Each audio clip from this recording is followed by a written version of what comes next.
The stars had kept their secret for 18 years. Captain Yara Okonkwo had been 42 years old when she guided the TSS Prometheus rising into the swirling darkness of the veiled expanse.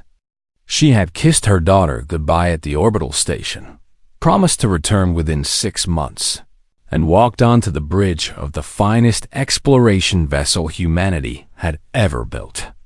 2,400 souls trusted her with their lives. Colonists dreaming of new worlds. Scientists hungry for discovery. Families hoping for a fresh start among distant stars. The Zethkai Empire had warned them not to go. The alien rulers of 900 star systems had declared the veiled expanse forbidden territory. Their ambassadors spoke of ancient dangers and cosmic instabilities. They called humanity a young species, barely worth noticing, certainly not wise enough to venture into places the Empire itself avoided. Captain Okonkwo had listened politely. Then she had given the order to jump. The Prometheus rising vanished from every sensor in known space. One moment it existed. The next moment it did not. No distress signal. No debris. No explanation. Just silence where a ship carrying thousands of human beings had been. Earth mourned as it had never mourned before. The families gathered at memorial services. Politicians gave speeches about sacrifice and courage. The names of the lost were carved into black stone walls in every major city on the planet. Yara Okonkwo's name stood at the top of every list. The captain who had led her people into the void. Her daughter Zara had been 20 years old when the Prometheus disappeared.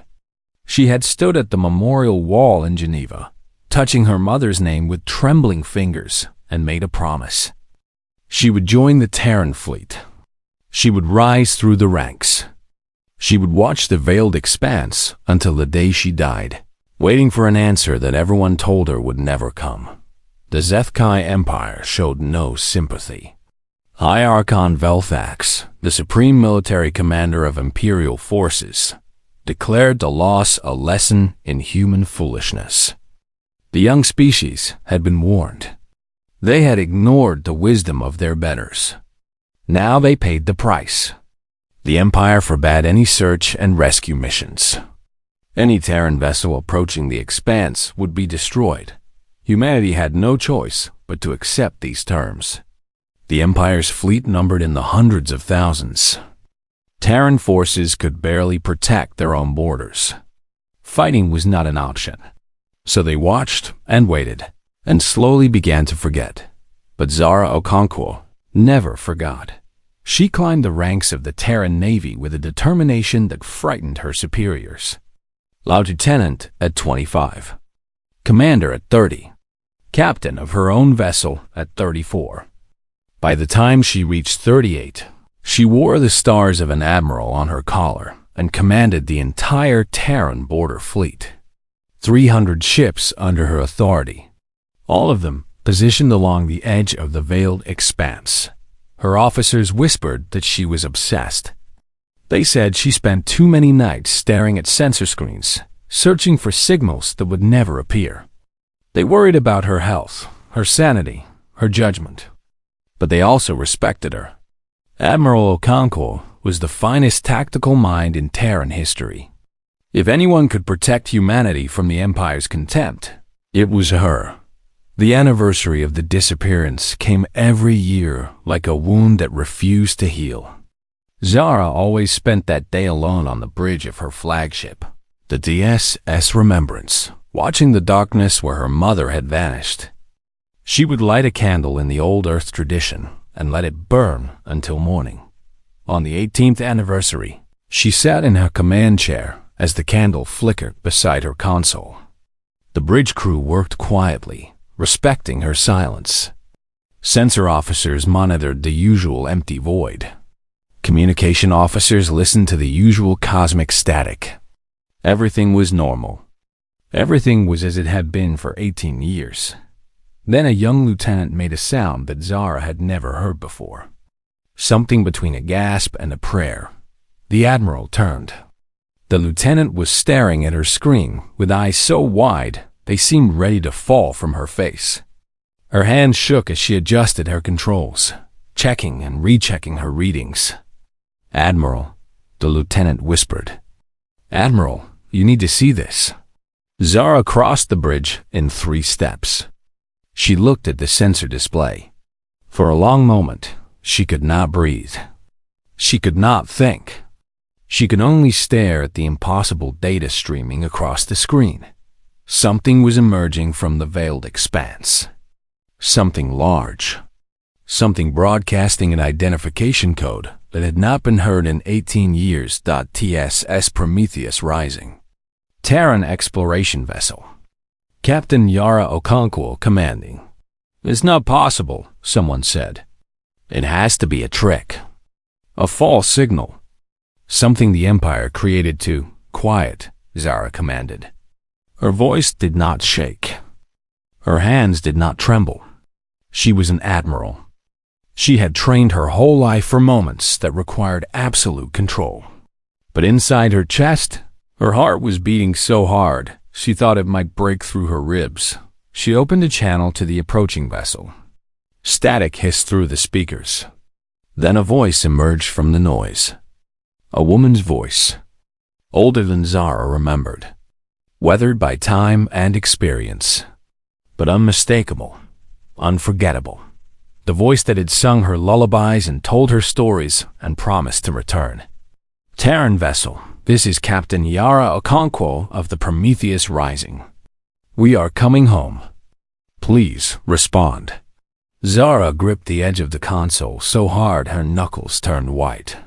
Tears streamed down her face, but she did not wipe them away. She did not care who saw. 18 years of grief and hope and stubborn faith came crashing through her like a wave breaking against stone.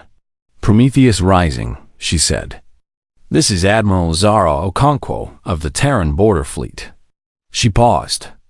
Her voice cracked. She let it crack. "Mom, we've been waiting for you." Silence. Then a sound that might have been a sob or a laugh or both. "Zara, my little star. I told you I would come back." Across the border, Imperial sensors detected the emergence. Alarms rang in Zethkai command centers. Officers scrambled to analyze the impossible reading. Nothing returned from the veiled expanse. Nothing had ever returned. The ancient records were clear on this point. High Archon Velthax received the report in his private chambers. He read it 3 times. Then he summoned his fleet commanders and gave them orders that would shake the galaxy. The humans had found something in the forbidden void. Whatever they had found, the Empire would take it from them. The Archon had no idea what was coming. Admiral Zara Okonkwo scrambled every ship under her command. 300 Terran vessels formed a protective wall between the emerging ship and the Imperial border. Officers ran to their stations. Engineers powered up weapons and shields. The entire fleet held its breath and waited. What came out of the veiled expanse was not the ship they remembered. The Prometheus Rising had been a standard exploration vessel when it disappeared. Steel and titanium hull. Fusion engines. Sensor arrays and communication dishes mounted on its exterior. A good ship, a reliable ship, but nothing special by galactic standards. The vessel that emerged looked like it had been rebuilt by gods. Its hull shimmered with colors that human eyes could not properly process. The metal seemed to flow like liquid, constantly shifting and reforming. No engines were visible. No thrust came from its rear. The ship simply glided through space as if the laws of physics had decided to step aside and let it pass. Zara's science officers went mad trying to analyze it. Their instruments gave impossible readings. Materials that did not exist on the periodic table. Energy signatures that broke every known rule of thermodynamics. The ship was there, obviously real, obviously solid, but nothing about it made sense. "How is it moving?" a sensor officer asked. "There's no propulsion, no reaction mass. Nothing pushing it forward. I don't know, his colleague replied. I don't think our equipment can even understand what it's doing. The Prometheus approached the Terran fleet slowly, carefully, as if it did not want to frighten them. When it stopped, it hung in space like a jewel against black velvet. Beautiful, impossible, terrifying. Zara opened communications again. Prometheus rising, you are cleared to approach. We have medical teams standing by. Whatever you need. We need nothing, her mother's voice replied. We are well. All of us. Everyone who left is returning. We have much to tell you, Zara, but we must be quick. The Empire is coming. As if summoned by her words, alarms screamed across the Terran fleet. Long-range sensors detected a massive energy signature crossing the Imperial border. Ships. Dozens of them. Hundreds of them. The largest HFY battle fleet assembled in living memory. High Archon Velthax stood on the bridge of his flagship, the Divine Judgment, watching the human vessels on his display screen. 47 warships followed behind him. Each one carried enough firepower to crack a planet's crust. Together, they represented the iron fist of Imperial authority. Terran Admiral, he broadcast on an open channel. You will surrender the vessel that emerged from forbidden space. You will hand over all crew members for questioning. You will submit to Imperial inspection. Failure to comply will result in the immediate destruction of your fleet. You have 1 minute to respond. Zara's hands tightened on her command console.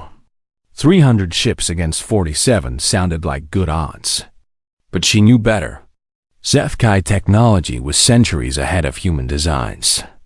Their weapons hit harder. Their shields held longer. In a straight fight, her fleet would last perhaps 10 minutes. Archon Velthax, she replied. The Prometheus Rising is a Terran vessel carrying Terran citizens. We do not recognize Imperial authority over our people. Stand down and return to your own space. The Archon laughed.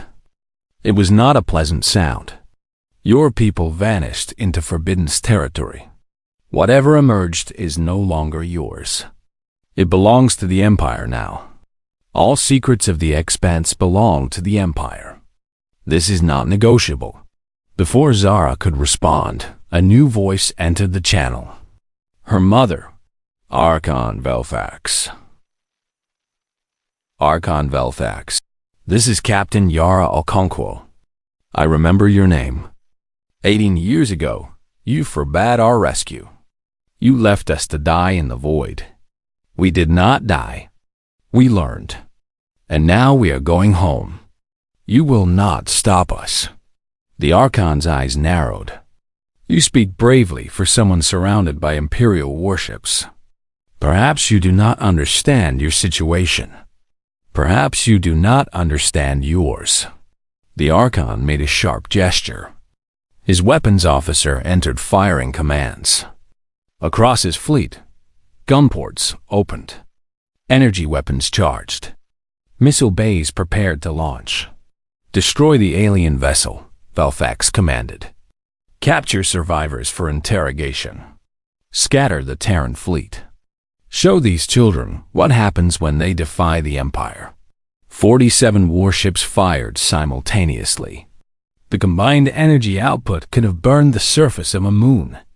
Plasma bolts, particle beams, nuclear missiles, and kinetic rounds screamed across space toward the Prometheus Rising. Zara screamed a warning. Her officers braced for the explosion that would vaporize her mother's ship. The explosion never came. The weapon's fire reached the Prometheus and simply stopped. Not deflected. Not absorbed by shields. Stopped. The energy hung in space for a moment, glowing like frozen lightning. Then it changed. The destructive force transformed into something else entirely. Light. Harmless. Beautiful light that scattered in all directions like a fireworks display. The Imperial fleet went silent. Officers stared at their screens in disbelief. Sensors insisted that the attack had connected. But the target remained untouched. What happened? A HFY weapons officer asked. We hit them.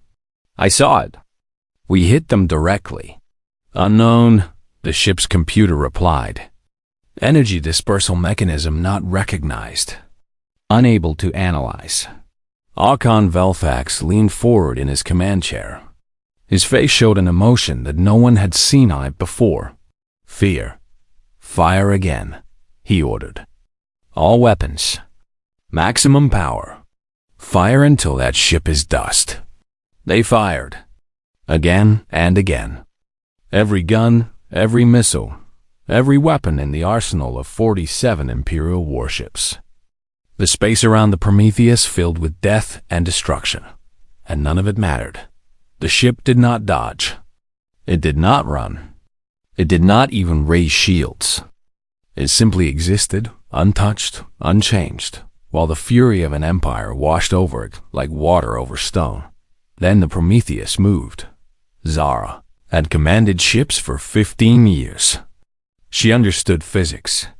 She understood acceleration and velocity and the limits of what matter could do in normal space. What she witnessed next broke every rule she had ever learned. The Prometheus did not accelerate. It did not turn. One moment it floated in front of the Terran fleet. The next moment it floated behind the entire Imperial armada. No transition. No movement. It simply was there instead of here. Impossible, Zara whispered. That's impossible. A pulse of energy burst from the Prometheus. Not destructive energy. Something gentler. It swept through the Imperial fleet like a wave through water. Every HFY ship shuddered. Lights flickered. Engines died. Weapons went cold. 47 warships drifted in the void, completely disabled. Their crews alive, but helpless. Captain Yara Okonkwo's voice filled every speaker on every ship. Human and alien alike. We do not wish to fight. We do not wish to kill. We only wish to go home. Let us pass, and no harm will come to you. Follow us, and we will stop you. This is not a threat. This is simply the truth. Silence answered her. Archon Velfax, she continued. Your ships will regain power in 6 hours. Your crews are unharmed. Remember this. We could have killed you all. We chose not to. Think about why. The Prometheus turned toward Earth. It began to move, gliding through space toward the distant blue dot that humanity called home. Admiral Zara Okonkwo watched it go. Then she gave orders for her fleet to escort the returning vessel. Behind them, the greatest military force the Empire had ever assembled floated helplessly among the stars. The galaxy had changed. Nothing would ever be the same again. The news spread across Earth like wildfire. The Prometheus Rising had returned. The lost were coming home. After 18 years of mourning, 18 years of empty graves and unanswered prayers, the impossible had happened. When the ship docked at Geneva Orbital Station, millions watched the broadcast. Cameras captured every moment as the airlock opened and the first crew members stepped onto the platform. Families rushed forward to embrace sons and daughters they had buried in their hearts. Children who had grown up without parents suddenly had them again. Parents who had outlived their children discovered that death had lied. Yara Okonkwo walked down the ramp last. She wore the same uniform she had worn 18 years ago, though it fit differently on her older frame. Her hair had gone gray. Lines marked her face that had not been there before. But her eyes held a calm certainty that made everyone who saw her fall silent. Zara stood waiting at the bottom of the ramp. Mother and daughter looked at each other across the distance of nearly 2 decades. Then they closed that distance with a single embrace. You came back, Zara whispered into her mother's shoulder. You actually came back. I promised I would, Yara replied. I have never broken a promise to you. The reunion was broadcast to every screen on the planet. Humanity wept together. For one brief, beautiful moment, the species felt united in joy. But questions demanded answers. The Terran Council summoned Captain Okonkwo to explain what had happened. Where had the Prometheus been? How had it survived? What technology had transformed it from an ordinary ship into something that could humble an imperial fleet? Yara stood before the council in the Great Assembly Hall in Geneva. Every seat was filled. Every screen in the world carried her image. She spoke slowly, choosing her words with the care of someone who had practiced this speech for years. When we entered the veiled expanse, she began, we did not find death. We found something far stranger. A place where the rules of our universe did not apply. A dimension where thought and reality were the same thing. She paused, letting the words sink in. We were lost at first. Terrified. Our instruments could not understand what they were measuring. Our engines could not move us in ways we expected. Everything we knew about physics, about science, about the nature of existence was wrong there. A council member raised his hand. What do you mean? Thought and reality were the same. Yara smiled slightly. I mean that in the expanse, what you imagine becomes real. If you believe you can move, you move. If you can picture a shield around yourself, that shield exists. The dimension responds to consciousness. It creates what minds dream into being. Silence filled the hall. Several council members exchanged worried glances. That sounds like magic, one of them said. Are you telling us you found magic? I am telling you we found a different set of rules, Yara replied. We spent 18 years learning those rules. Learning to shape our thoughts into tools.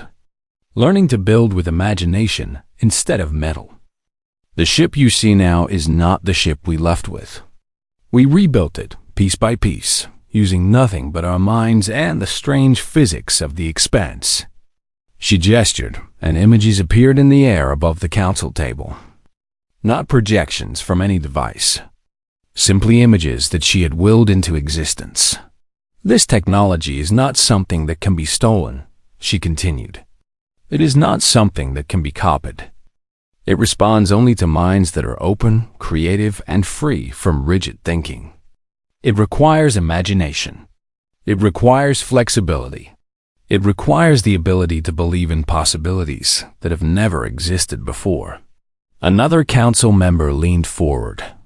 Why did the Zethkai Empire seal the expanse? What were they afraid of? Themselves. Yara's expression grew serious. The Zethkai discovered the expanse 12,000 years ago. They sent expeditions. Those expeditions found what we found. But the Zethkai could not use it. Their society is built on hierarchy, on obedience, on absolute rules that cannot be questioned. The expanse requires the opposite. It requires minds that can imagine new ways of being. She let the implications settle over the room. The Zethkai tried for centuries to control the expanse. They failed. They could not adapt. Their rigid thinking made them unable to interact with a reality that demanded flexibility. So they sealed it away. They erased it from their histories. They declared it forbidden and punished anyone who tried to enter. But we succeeded, a council member said slowly. Humans succeeded where they failed. Yes, Yara nodded. Because humans are not like the Zethkai. We question. We dream. We imagine impossible things and then find ways to make them real. The expanse responded to us because we were willing to let it change how we thought. We were willing to grow. She looked around the room, meeting every pair of eyes. Every crew member of the Prometheus has learned to use this ability. We can teach others. But understand what this means. The technology we carry is not a weapon that anyone can fire. It is an extension of human creativity itself. It only works for minds that are open. Minds that can adapt. Minds that are truly free. The council discussed and debated for hours. Some were excited. Others were terrified. A few refused to believe what they had heard.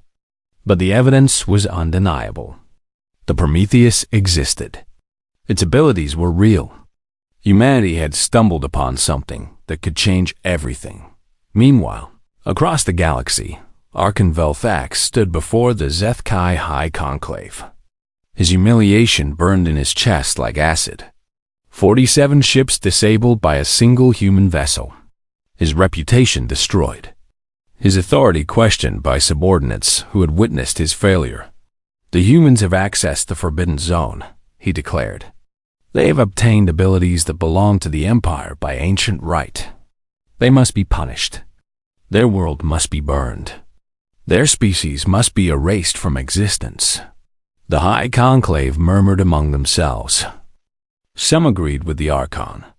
Others worried about the implications. If humans could disable Imperial ships so easily, what chance did a larger fleet have? We cannot ignore this threat, Velthax continued. Every day we wait, the humans grow stronger. They will teach others. They will share their power.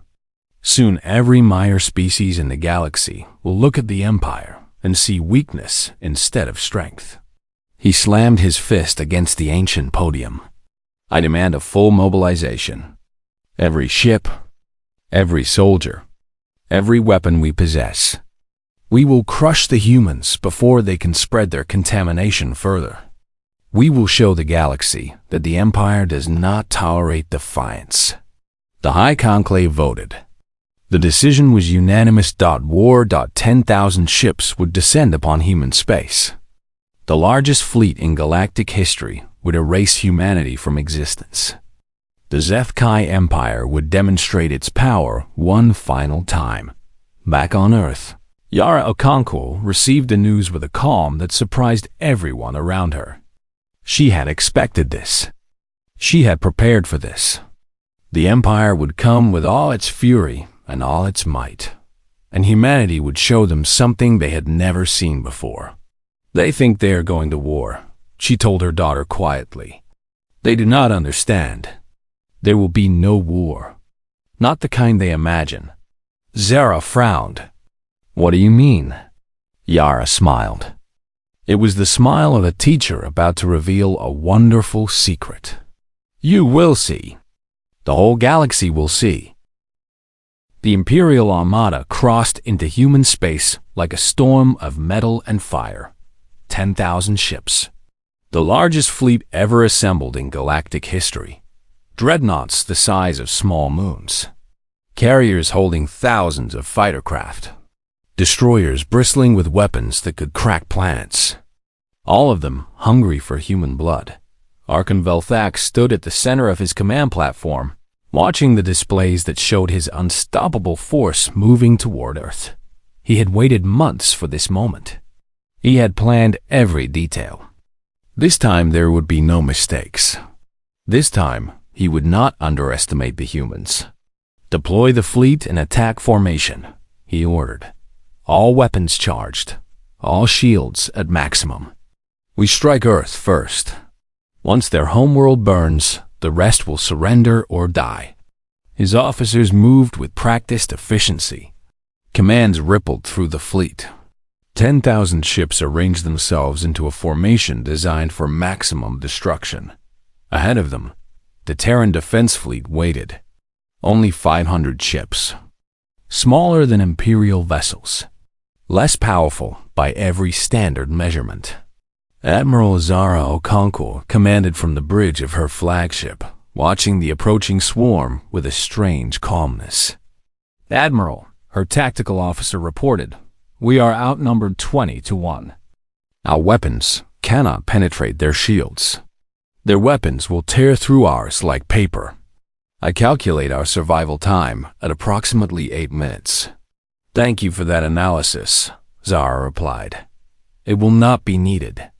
She touched a control on her console. A channel opened to the Prometheus Rising, which floated at the center of the human formation. Mother, they are here. I see them. Yara's voice was calm. It is time. Open a channel to all human vessels.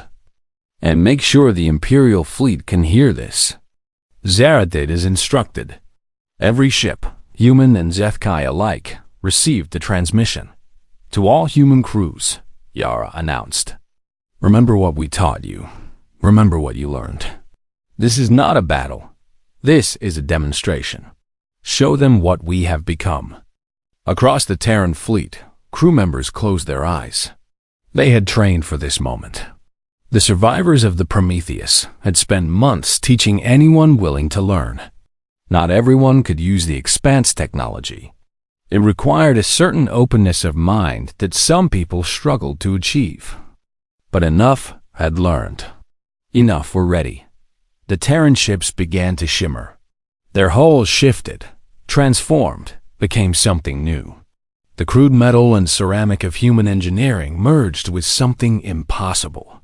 Something beautiful. Then they moved. Arkan Velthax watched his sensors go insane. One moment the human fleet was in front of him. The next moment it was everywhere. Human ships appeared inside his formation. Not attacking from outside, inside. Floating between his vessels as if they had always been there. "What is this?" he demanded. "How did they fire?" "All ships fire." The order went out. 10,000 ships opened fire on the human vessels suddenly floating among them. Plasma bolts screamed through space. Missiles launched. Particle beams sliced through the void. Every weapon missed. The human ships were there, clearly visible, but nothing could touch them. Energy weapons passed through them like light through glass. Missiles detonated harmlessly in empty space where sensors said targets should be. The entire destructive output of the Imperial Armada struck nothing but vacuum. Then the human ships began to broadcast, not attacks, not weapons fire, words, images, messages of peace appearing on every screen in the Imperial fleet. Human faces speaking calmly, asking questions, offering understanding. "Why are you here?" The broadcasts asked. "What do you hope to achieve? We do not want to fight you. We do not want to hurt you. We only want to live in peace." Zethkai officers stared at their screens in confusion. This was not war. This was not anything they had been trained to handle.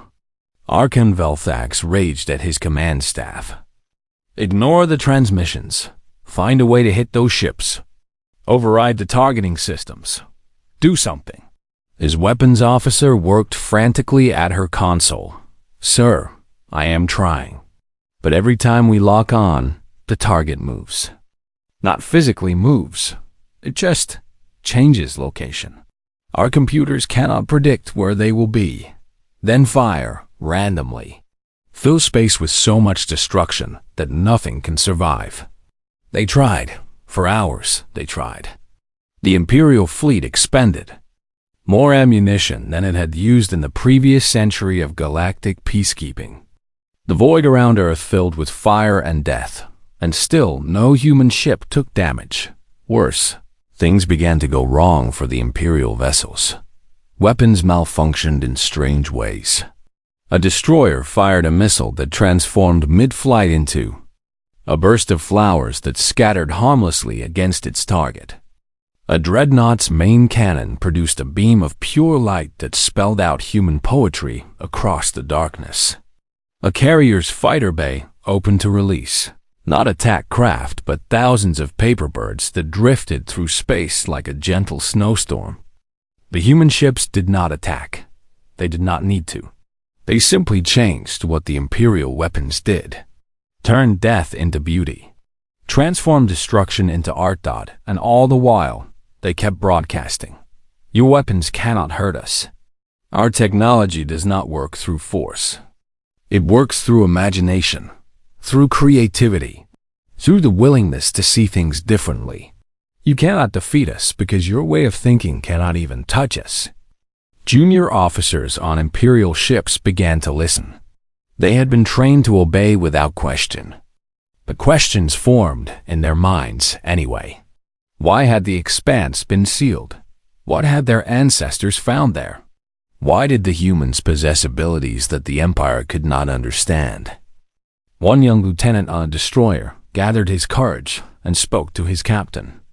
"Sir, they are not fighting back. They have not killed a single one of us. Why are we trying to destroy them?" The captain struck him across the face. "Silence. The Archon has given orders." "We obey." But the question spread. Whispers passed between crew members. Doubt crept into hearts that had never doubted before. The humans could have destroyed them easily. That much was obvious. Yet they chose not to. Why? On the Prometheus Rising, Yara Okonkwo watched the chaos with patient eyes. Beside her stood the other senior members of her crew, the people who had spent 18 years learning the secrets of the Expanse. They had known this would happen. They had planned for it. "The seeds are planted," one of them observed. "Their structure is beginning to crack." "Structures built on fear always crack when fear stops working," Yara replied. "Keep broadcasting. Keep showing them. Let them see what they could become if they chose to change." The battle continued for 3 days. 3 days of futile imperial attacks. 3 days of human demonstrations. 3 days of questions growing louder in Zethkai minds. On the 4th day, an Imperial cruiser powered down its weapons and broadcast a message to the human fleet. "We do not wish to fight anymore. We wish to understand. Will you speak with us?" Admiral Zara Okonkwo answered personally. "We will speak with anyone who wants to listen." One by one, other Imperial ships followed. First a dozen, then 100, then 1,000. Weapons went cold. Shields lowered. Crew members gathered at viewports to watch the strange human vessels floating among them, beautiful and impossible and completely unthreatening. The war ended not with destruction, but with curiosity. Archon Velthax screamed orders that no one obeyed. His authority had been built on power, and power had proven meaningless. His officers looked at him with new eyes. Eyes that asked questions he could not answer. 9 days after it began, the largest military action in galactic history ended without a single death. 10,000 ships floated in human space, their crews waiting to hear what the strange species from Earth would tell them. The humans had won without winning, conquered without conquering, changed everything by refusing to fight, and the galaxy would never be the same. The High Conclave of the Zethkai Empire collapsed 3 weeks after the failed invasion.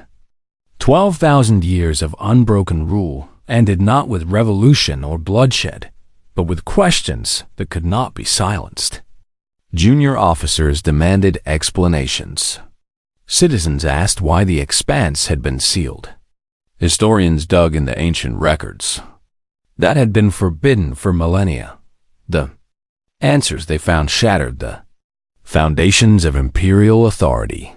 The Zethkai ancestors had discovered the Expanse at the height of their civilization. They had seen its potential. They had tried to claim it as their own.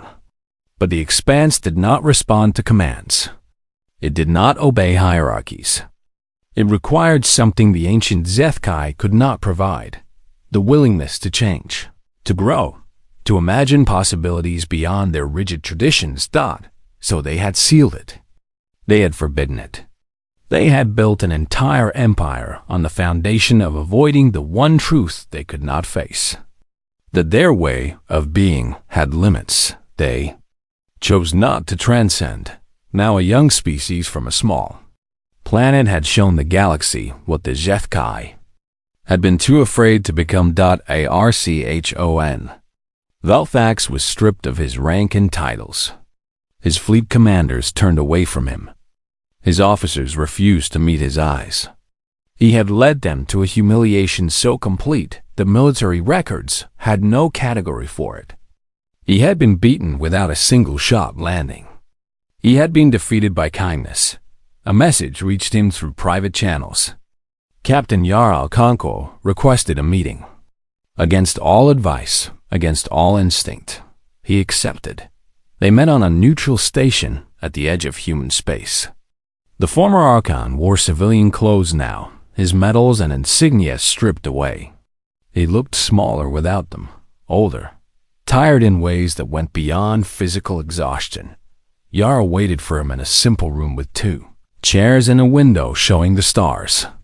She rose as he entered but did not salute or bow. She simply gestured to the empty chair.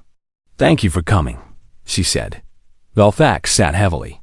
For a long moment, he stared at nothing. Then he asked the only question that mattered. "Why did you not destroy us?" Yara considered the question carefully before answering.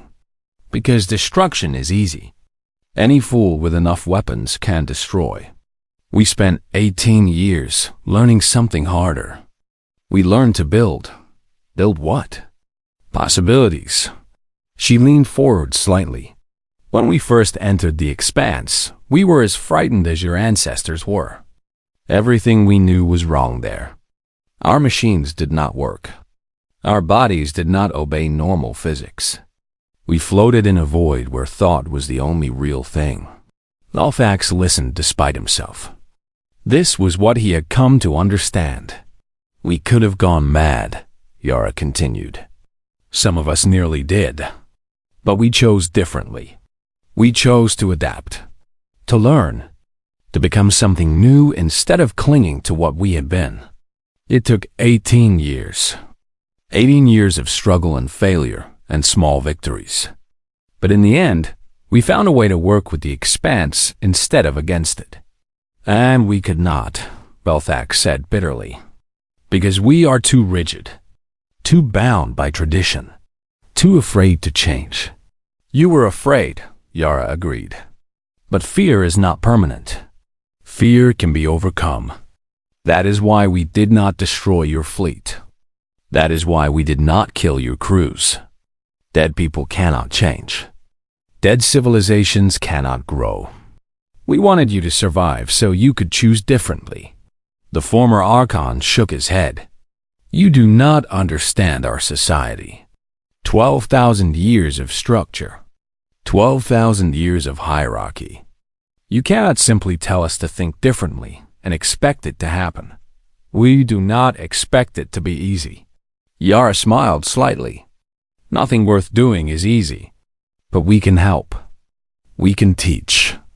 Not the technology itself, because the technology is not something that can be taught. It must be discovered by each mind individually. But we can show you the path. We can walk beside you as you learn to question the assumptions that have trapped you. Why would you help us? After everything we did? After we left you to die? After we tried to burn your world?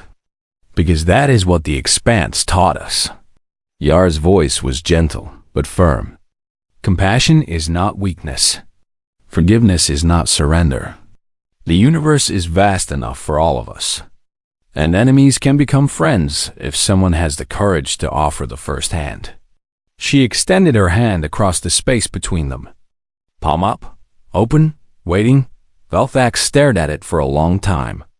His entire life had been built on power and dominance. He had risen through ranks by crushing those beneath him. He had never accepted help. He had never admitted weakness. The very concept of taking a human's hand in friendship went against everything he had ever been. But everything he had ever been had led to this moment, alone, disgraced, defeated. Old ways had brought him here. Perhaps it was time to try new ways. He reached out and took her hand. In the months that followed, humanity began its strangest mission yet. Not conquest, not expansion, teaching. Across the former empire, human volunteers arrived to help any species willing to learn. They did not bring weapons or demands. They brought patience and examples, an endless willingness to answer questions. Some species adapted quickly. The younger civilizations, the ones who had chafed under imperial rule, found that their flexible thinking made them natural students. They learned to touch the edge of what the humans had discovered. Small abilities at first. The power to move objects with thought. The capacity to heal minor wounds through concentration. Baby steps on a journey that would take generations. The Zethkai struggled most of all. 12,000 years of conditioning could not be undone in months or even years. But some of them tried. The young ones especially. Officers who had questioned orders during the failed invasion. Citizens who had always wondered about the forbidden records. They gathered in human-sponsored schools and began the hard work of learning to think differently. Not all of them succeeded. Many gave up. Many returned to old patterns of thought because new patterns were too difficult. But some persisted. Some pushed through the fear and frustration and began to touch something their ancestors had rejected millennia ago. Change came slowly. But it came. On the anniversary of the Prometheus Rising's return, a ceremony was held at Geneva Orbital Station. Captain Yara Okonkwo stood beside her daughter, Admiral Zara Okonkwo, on a platform overlooking the assembled crowd. Humans and HFY stood together, wearing symbols that would have been unthinkable a year ago. A new expedition was preparing to launch. 3 ships, 1 human, 1 HFY, one from a species that had learned faster than either. They would enter the veiled expanse together. They would face its challenges as allies instead of enemies. 18 years ago, I left you behind, Yara said quietly to her daughter. I thought I might never see you again. I thought I might die in the void. Zara squeezed her mother's hand. But you did not die. You found something wonderful. And you brought it back to share. We almost did not. Yara's eyes were distant, remembering. There were moments when we wanted to give up. Moments when the strangeness was too much. But we kept going. We kept believing that there had to be a way through. That is what humans do, Zara said. We keep going. We keep believing, even when everything tells us to stop. Yara smiled. Yes, that is what we do. And now we get to show others how. The expedition ships powered up their engines. The crowd fell silent. On the lead vessel, a young HFY officer stood beside a human captain, both of them ready to face the unknown together. Good luck, Zara broadcast to the fleet. Come back safely. Come back changed. The ships jumped. The veiled expanse opened to receive them. And humanity, once dismissed as a fledgling species, barely worth noticing, led the galaxy into a future that no one had dared to imagine. Not as conquerors. Not as rulers. As teachers. As guides. As the species that had the courage to embrace what others feared. The stars welcomed them. The universe held its breath, and the greatest adventure in history was only just beginning.